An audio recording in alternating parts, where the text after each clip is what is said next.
Avec la bonne humeur, quelle que soit la nouvelle, qu'elle soit bonne ou triste, vous avez eu la grâce de Dieu d'être debout, célébrer la vie.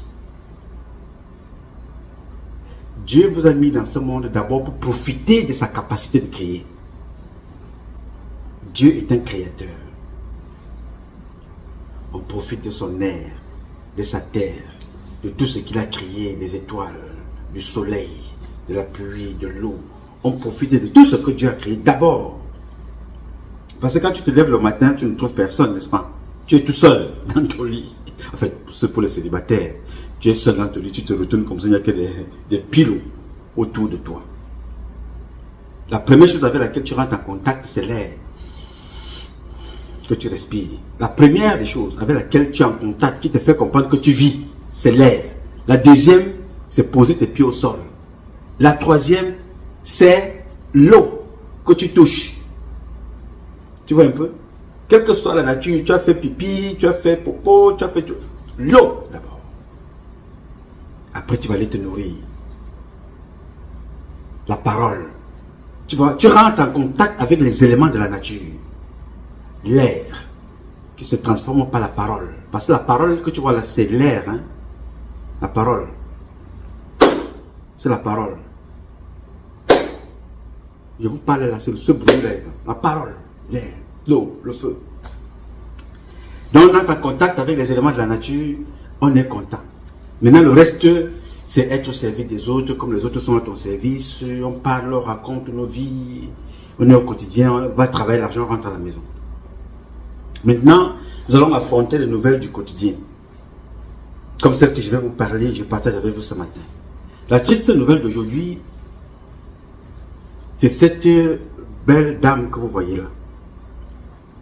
M'a-t-on dit, elle s'appelait Merveille Mbela. Cette jeune dame a été ôtée, brutalement enlevée, tuée, il faut le dire comme ça, par un récidiviste qui n'est pas à son premier forfait. Je voudrais ici, à mon nom personnel, au nom de toutes celles de ceux qui se reconnaissent dans le combat que nous menons au quotidien, présenter mes condoléances à sa mère, à ses parents, à ses enfants, à toute sa famille, à ses amis, au peuple camerounais dans son ensemble, et à toutes les victimes ou parents de victimes comme elle dans l'ensemble du territoire camerounais. Que son âme repose en paix. Beaucoup d'entre vous se poseront la question, pourquoi nous parler d'une situation triste et il commence avec une musique aussi? Non. Ça a deux symboles, cette musique que vous avez écoutée là. C'est une musique parlante. Les gars qui ont chanté ça n'ont pas seulement fait une mélodie qui nous permet là d'avoir une succession de pas cadencés et rythmés, mais surtout des paroles. C'est très important d'écouter. Elle n'est pas seulement une chanson dansante, mais elle est une chanson qui dit beaucoup de choses. Tu te poseras donc la question, pourquoi nous parler d'une situation, d'un fait, d'un crime, quelque chose de grave, mais une musique ambiante. Le deuxième symbole, c'est que même avec la mort, rien ne s'arrête. Oui, même avec la mort, la vie continue son cours. Et dans l'armée, on dit, rien n'arrête la progression d'un soldat, excepté la mort. Alors, cette musique a aussi un message, ça veut dire qu'il faut savoir s'arrêter pour rendre hommage. On a écouté la musique, on a ce qu'elle est. Maintenant, il y a une nouvelle triste, on enlève le chapeau, on honore les morts, on les rend hommage. Il y a un temps pour chaque chose. Alors, cette jeune dame qui a été tuée, Merveille Mbela, elle a été tuée parce que toi aussi tu es responsable de sa mort. Oui. Tu es responsable de sa mort quelque part. Tu veux savoir pourquoi? Je vais te dire ça tout de suite. Tu es responsable de sa mort parce que tu as décidé de banaliser. C'est-à-dire que la mort au Cameroun n'a plus un sens. Parce qu'à l'époque, dans mon quartier, parce que moi je suis un gars de Nkonoloun, Mes grands-parents étaient en colonie. Et mes parents étaient à la CCC. Donc je suis né à Douala. Quand j'ai commencé à travailler, j'ai habité à la CCC. Après, je me suis rapproché de mon lieu de travail à la Medler, à Bona Prison. Après, j'ai rejoint la CEMIL. Donc, au Cameroun, quand il y a deuil, autrement dit, au Cameroun, quand il y avait deuil, la vie s'arrêtait dans le quartier. Même si c'était ton pire ennemi, il fallait que tu sois là le soir, à la veille. Tu vas t'asseoir dans un coin. On fait des commentaires, on parle de tout et de rien, vraiment. C'était une maman gentille, c'était un compatriote sympa. On pleure, on discute, on échange, on parle de tout et de rien. Chacun rentre à la maison. Le calme régnait et la vie reprenait son cours le lendemain matin. Maintenant, dans notre pays, c'est la fête. Mieux, on t'accuse même, toi le mort ou la victime, d'être responsable de ton agression ou de ton viol. C'est pour ça que je vais te lire quelques extraits ici qu'un gars a bien voulu récapituler. Vous allez chacun va s'y reconnaître là-dedans.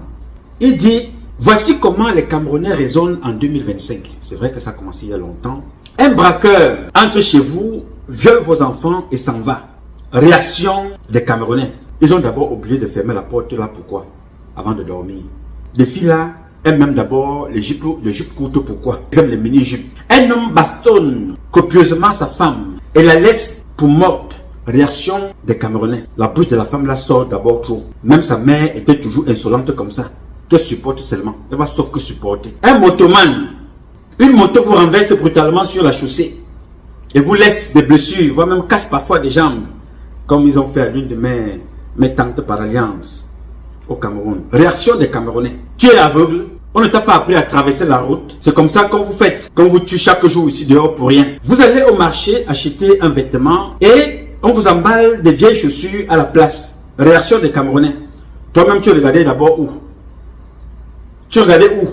Quand il emballait. Tu es trop discrète.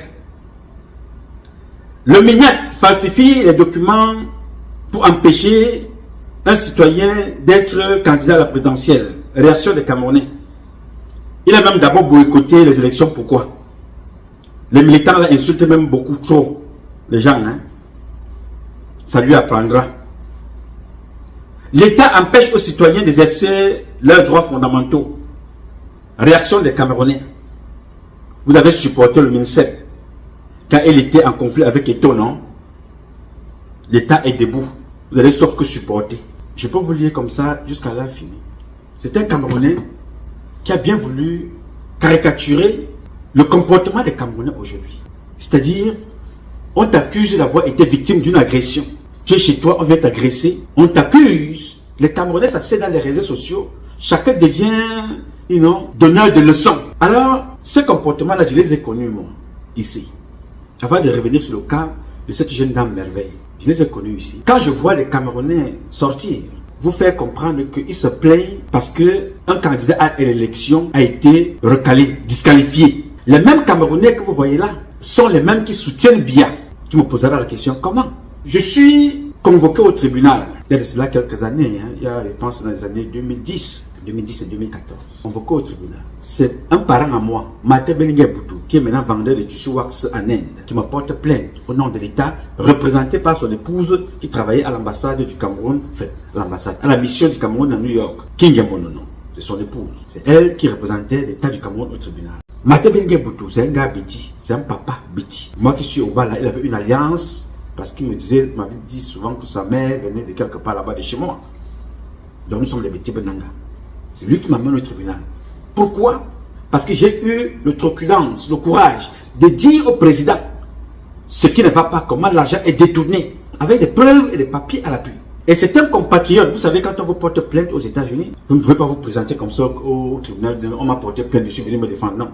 La personne qui vous porte plainte doit d'abord s'arranger, venir vous servir la plainte. Vient vous servir la plainte que voilà, vous avez une plainte, mais pas la personne elle-même. Doit envoyer ou la police ou quelqu'un au quartier pour venir vous servir la plainte. Mais la personne qui vient me servir la plainte, c'est un compatriote bamileke qui vit ici à New York quelque part. Je ne sais pas, des gens qui dorment dans des logements, ils sont 300 à l'intérieur, d'autres ont des contrats de logement pour dormir debout. Je ne veux pas dire sans emploi parce que chacun ici se débrouille, fait ce qu'il a fait pour vivre.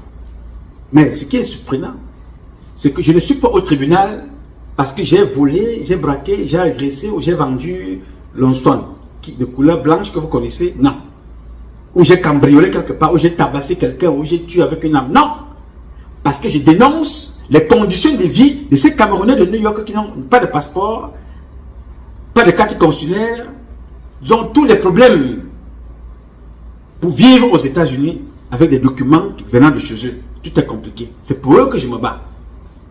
Le jour du tribunal, ces Camerounais, certains Camerounais de New York, il faut être précis, nous étions au tribunal, hein, Camerounais d'une même famille.